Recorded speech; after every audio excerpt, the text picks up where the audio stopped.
خب تو این جلسه میخوایم با هم دیگه تگ HTML که اینجا داریم و تگ هد و محتوای داخلش رو با هم دیگه بررسی کنیم. همچنین بگیم که اینا چیه، یعنی ساختار اولیه‌ای که ما هیچ کد دستی دیگه اضافه نکردیم چیه، اصلا این چیزی که اینجا ما زدیم HTML 2.5 و تب رو زدیم اینو برامون باز که اینا چی هستن. خب از همون بالا شروع میکنیم و اینو گفتیم که هر سند HTMLی دارای یک تگ باز HTML و یک تگ بسته HTML هستش که هر چی ما نیاز داشته باشیم داخل این می‌نویسیم، یعنی داخل تگ HTML می‌نویسیم.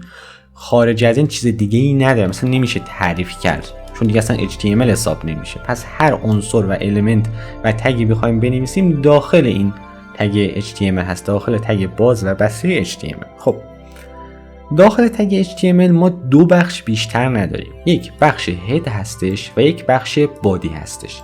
بخش هد یه قسمتیه که ما نمیتونیم ببینیمش، یعنی زمانی که شما خروجی میگیری نمیتونی شکل خاصی ببینی، اما داخل بادی هر چی بذاریم داخل سند HTML مون برای ما نمایش داده میشه. حالا چون بادی ساده است من برای شما نشون بدم. اینجا هر شما بنویسی، خب سیو کنی و بیای داخل مرورگر فایل رو اجرا کنی، میبینی که اینجا برای ما مینویسه دقیقاً همینو. خب داخل بادی هستش دیگه. حالا مثلا من میام اینجا داخل بادی، خب یه دونه تگ h1 میندازم، اینا رو با هم دیگه بررسی میکنیم. مثلا می‌نویسم تست، یه دونه تگ پی میندازم، می‌نویسم مثلا لورم، مثلا دو تا کلمه رندوم بده. اینجا اگر من رفرش کنم میبینم که بله هر چیزی که داخل بادی می‌نویسم اینجا نمایش داده میشه داخل صفحه من. پس اینو فهمیدیم دیگه. بادی اصلا مفهوم خاصی نداره. بادی یعنی بدنه اون وبسایت. هر چیز و هر کانتنتی که داشته باشیم اینجا می‌نویسیم و داخل تگ باز و بسته بادی. این از این مورد که چیز خیلی مفهوم ساده‌ای. حالا اینا رو اصلا نگران نباشید، با هم دیگه بررسی خواهیم کرد. خب بریم به بخش اصلی، یعنی قسمت هد. یعنی این جلسه بیشتر مختص این قسمت هد هستش. چیه این هد؟ ببینید هد یک سری دیتا راجع به اون داکیومنت ما هستش. مثلا یک سری دیتاهای خاصی راجع به اینکه این سند من چی هستش، توضیحاتش چیه، اسمش چیه و یک سری متاتگ های خاص خودشو داره. حالا ما بریم داخل این داکیومنت، من براتون بیارم. ببینید اینجا نوشته که حالا داخل MDM هستیم، این قسمت what's in the head. نوشته the head of an HTML document is the part that is not displayed in the web browser when the page is loaded. یعنی چی؟ یعنی میگه که قسمت تگ هد من یه قسمتی از سند HTML هم هستش که زمانی که صفحه من لود میشه یا بارگذاری میشه نمایش داده نمیشه. دقیقا همون مفهومی که اینجا ما چند دقیقه پیش بهتون گفتیم. حالا این تگ هد من یک سری تگ های دیگه ای داره داخل خودش. مثلا چی؟ حالا از بالا با هم دیگه بررسی کنیم. یک سری تگ ها هستم، اینا رو پاک کنم، نیازی نیست همینجا بدونید. با هم دیگه شروع میکنیم و حالا هر جلسه که جلوتر میریم چون یک سری پیش نیاز داره کلا. ببینید اینجا نوشته متا تگ. خب اینا به اینا اصطلاحا میگیم متا تگ. مثلا متا تگ چرست، متا تگ ویو پورت یا مثلا متا تگ دیسکریپشن، اینا اسم متا تگ هامون هستن. حالا متا تگ چیه؟ متا تگ یک سری دیتای خاصی رو راجع به همون سند HTML مون اعمال میکنید، چیز عجیب غریبی نیست. نمونهش این، آقا من میخوام بدونم این متا تگ چرست UTF-8 که اینجا نوشته یعنی چی، یعنی مثلا چرا ما اینو نوشتیم. خیلی ساده. ببینید من دارم بهتون الان نحوه سرچ کردن هم یادتون میدم. میام داخل گوگل سرچ میکنم که اینجا یک سری متا تگ داریم. اینجا می نویسم که what is charset UTF-8 in HTML. برای من خیلی ساده توضیح میده که این UTF-8 که من اینجا نوشتم برای چیه. نوشته که UTF-8 که ما اونجا توی هد نوشتیم و توی متا تگ نوشتیم باعث میشه که انکدینگ کاراکتر من برای اون HTML داکیومنت من به صورت کاملی مشخص بشه، که من اگر از هر متنی استفاده کردم، هر مثلا نمادی استفاده کردم، بشه به صورت خیلی خوبی نمایش داده بشه. ببینید رفقا، زمانی که ما این انکدینگ UTF-8 رو توی اون صفحمون نذاریم باعث میشه که مثلا زمانی که وقتی میخوایم، حالا من اینجوری تستی نوشته بودم که خروجی بگیرم، منتها چون کروم به صورت دیفالت خودش همین چرخه UTF-8 رو اعمال میکنه، نمیتونیم خروجی خاصی ببینیم.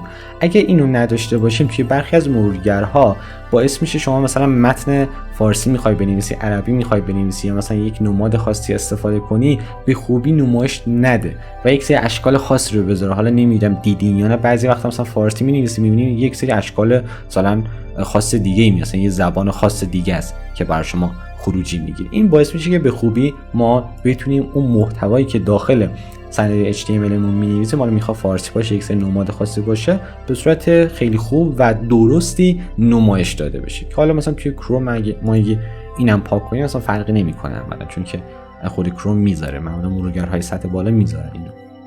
خب این از این مورد. متا تگ ویوپورت رو نمیگم فعلا بهتون، چون الان مفهوم ریسپانسیو و اینا رو بهتون بگم قاطی میکنید.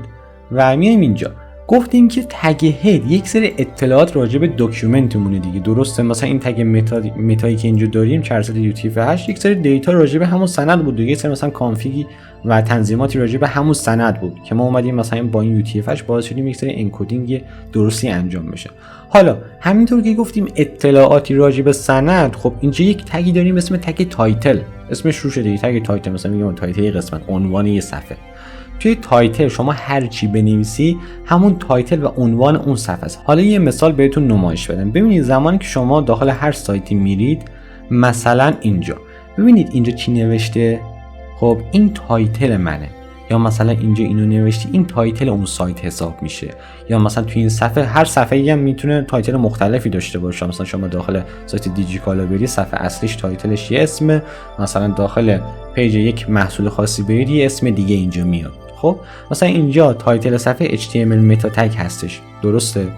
حالا مثلا توی پروژه خودمون چی داریم؟ توی پروژه خودمون هم نوشته داکیومنت. چرا؟ چون اینجا خب توی ادیتور ما داکیومنت نوشتیم دیگه. اگر اینو من عوض کنم بذارم پروژکت، البته فارسی نه، پروژکت فارسی هم میشه نوشتم، منظورم اشتباهی من زبان عوض نکرده بودم برای همین. حالا اگر من رفرش بزنم میبینید که نوشته پروژکت. پس این میشه تایتل صفحه. گفتیم که یک سری اطلاعات راجع به داکیومنتمون اعمال میکنه، مثلا یه اطلاعاتی راجع به داکیومنتمون. یه متا تگ دیگه هم داریم که خیلی پر کار برده. حالا این تایتل بود، یه متا تگ داریم ما، متا تگ. حالا اینجا میتونیم بنویسیم که متا، مثلا هر چی مینویسی این خودش میاره، ولی خب من همین متا رو مینویسم و میایم داخل داکیومنت WT که ببینیم یک سری متای حالا مهمی که وجود داره اینجا براتون لیست آوردن، خیلی زیادن، ولی خب به مرور زمان بر اساس نیازتون یاد میگیرید اینا، اصلا نگران نباشید. متا تگ هایی که داریم، متا تگ چرست بود که گفتیم بهتون یک سری متا تگ داریم که اینا هم خیلی مهمه. مثلا متا تگ دیسکریپشن یعنی توضیحات، تو زبان انگلیسی دیسکریپشن به معنی توضیحات مفصل هستش. خب توضیحات یعنی چی؟ زمانی که شما توی گوگل یه چیز سرچ میکنی، مثلا نمونهش این، خب من اینجا بیارم، میبینی که نوشته مثلا W3 Schools، خب یک سری اطلاعاتی هم داره. حالا پایین‌تر هم اینجا کامل نوشته یک اسم، خب این تایتل ها، همون تگ تایتلی که داشتیم اینه. وقتی شما مثلا محتوای خاصی رو سرچ میزنی، هر وبسایتی که میاد یه اسم خاصی نوشتی، این دقیقاً همون تایتله که توی SEO خیلی به درد میخوره. و یه متنی هم همیشه پایینش نوشته، مثلا این متنی که اینجا میبینید، خب اینم همون دیسکریپشنه. پس من میام اینجا دیسکریپشن قرار میدم، مینویسم نیم دیسکریپشن به این صورت. و یک کانتنتی هم داره دیگه، یک محتوایی داره. داخل این کانتنت من میتونم هر چی بنویسم دیگه. این کانتنتی که اینجا داریم دقیقاً همینه ها، دقیقاً همینه. مثلا شما اگر اینو کپی کنی و بذاری میشه همون. پس هر صفحه وبی یک دیسکریپشن و یک تایتلی هم داره که مثلا وقتی میخوای حالا وبسایتتون رو پابلش کنی، توی ظاهر به دردتون نمیخوره، ولی خب زمانی که میخوای پابلش کنی و مردم بتونن به سایتتون دسترسی پیدا کنن، اینا نیازه که یک تایتل داشته باشه و یک توضیحاتی راجع به خود اون صفحه داشته باشه. که ما اینجا بهتون گفتیم که یک متا تگ نیم داریم که دیسکریپشن و کانتنتش میتونه هر چیزی باشه. مثلا لورم 6 میذارم، البته فکر کنم اینجا کار نمیکنه. لورم یه سیستم خاصیه، بهتون جلوتر میگم. یک متن فیک میتونی اینجا بسازید که این میشه مثلا دیسکریپشن اون صفحه‌ای که ما داریم. هر صفحه‌ای هم که خواستیم بسازیم یه تایتل متفاوتی داره، یه دیسکریپشن متفاوتی داره. خب بعد مورد بعدی بهتون باید بگم اینه که داخل این تگ HTML ما یه اتریبیوت داریم که اسمش لنگه. ببینید هر تگی که به این صورت خب داخل این علامت باز و بسته خب یک چیز خاصی نوشته میشه، به اینا میگیم اتریبیوت یا ویژگی اون تگ. خب هر تگی ویژگی خاص خودشو داره. اینجا این لنگی که اینجا نوشته شده یعنی چی؟ نوشتیم این همینه، میام سرچ میزنیم. از الان دارم بهتون سرچ کردن رو یادتون میدم، بعدها یعنی بعد یه مدت میفهمی که آقای ولی چقدر مثلا کار خیلی خوبی برای ما کرد که از همین ابتدای مسیر بهمون سرچ کردن رو یاد گرفت. من خیلی ساده میام اینجا مینویسم what is lang in HTML tag. نوشته چی؟ نوشته که لنگ همون لنگویج دیگه، میدونید دیگه، چون مثلا میگه ما زبان یعنی همون لنگویج، حالا مخفف نوشته لنگ، مثلا حالا لنگویج کامل ننوشته. میگه که لنگ اینی که داریم این انگلیش باعث میشه که اون وب پیج که ما داریم زبان اصلیش مشخص بشه. آقا زبان این صفحه من چیه؟ انگلیسی. مثلا من میخوام یک وبسایت فارسی بزنم، مثلا سایت دیجیکالا، خب این نمیاد لنگشو این قرار بده، لنگویجش این نیستش که، یعنی انگلیسی نیستش که، پس چی میذاره؟ FM میذاره، FA دیگه، FN که یعنی فارسی رو میذاره و این باعث میشه که مرورگر بفهمی که بله این صفحه‌ای که ما داریم زبان اصلش فارسیه و توی SEO هم خیلی به درتون میخوره که آقا این یک صفحه فارسی زبان هستش. خب یه اتریبیوت دیگه هم داریم برای همین HTMLمون، اتریبیوت اسمش DIR هستش، یعنی دایرکشن، یعنی جهت صفحه، که یه حالت اتو داره، یه حالت L2 یعنی LTR داره و رایتی L داره، RTL، حالا میگم رایت RTL داره. حالا اینو مخفف میگه، یعنی چی؟ همون راستچین چپچینمون توی ورد هستش. اگر یادتون باشه توی ورد مثلا می‌خواستیم یک متن رو بنویسیم که راستچین باشه، یک علامت حالا آیکون مانندی داشت که یک جهت خاصی بود، اونو می‌ذاریم مثلا راستچین میشد. توی صفحه‌مون هم همینه. اگر الان دقت کنید، خب اینجا من داخل بادی هر چیزی بنویسم بای دیفالت یعنی به صورت پیش‌فرض از سمت چپ قرار میگیره، یعنی وبسایت‌های انگلیسی زبان. اما من میخوام وقتی مثلا میخوام یه وبسایت فارسی بزنم، یه سایت فروشگاه ایرانی بزنم، میام چیکار میکنم؟ میگم آقا من میخوام راستچین باشه دیگه متن، ما فارسی رو از راست مینویسیم، از چپ که نمینویسیم. پس خیلی ساده میام اینجا مینویسم RTL یعنی right to left.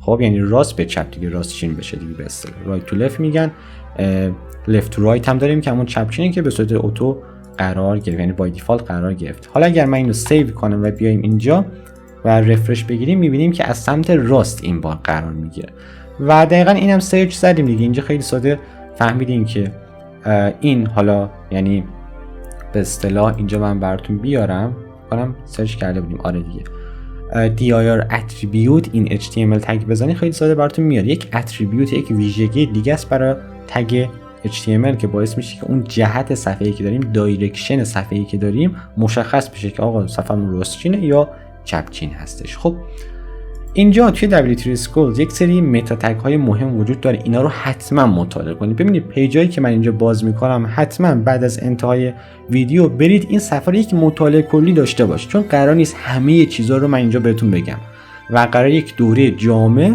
و خیلی کاربردی و جمع و جور داشته باشیم که شما خیلی کلی و مباحث اصلی و مواردی که داخل بازار کار و پروژه ها استفاده میشن رو بدونید. یک سری مسائل کلی و ریز دیگه هم وجود داره که اینا رو با مطالعه کردن به دست میارید. پس حتما بعد از انتهای هر صفحه‌ای برای اینکه نتیجه بهتری بگیرید، حتما این پیجایی که اینجا من باز میکنم رو شما خودتون باز کنید و بعدش مرور کنید ببینید چه مطالبی داره. مثلا سایت W3 Schools یه قسمت داره try it yourself، بزنی میتونی همونجا تست کنی، یه قسمتی میاره که شما میتونی اینجا تست کنی که اصلا این چیه. مثلا اینجا نوشته اینو، دقیقاً همینجا خروجیشو برای ما آورده. خب ما یک سری متا تگ های پرکاربرد داریم که اینجا براتون آوردم داخل W3 که میتونید اینجا مشاهده بفرمایید و ببینید که به چه شکلی هستش اصلا. ببینید ما یک سری متا تگ های مهم بود، مثلا متا تگ چرت یوتیف رو گفتیم، متا تگ دیسکریپشن رو گفتیم و یک سری متا تگ های دیگه مثل کیوردز، مثلا کلمات کلیدی.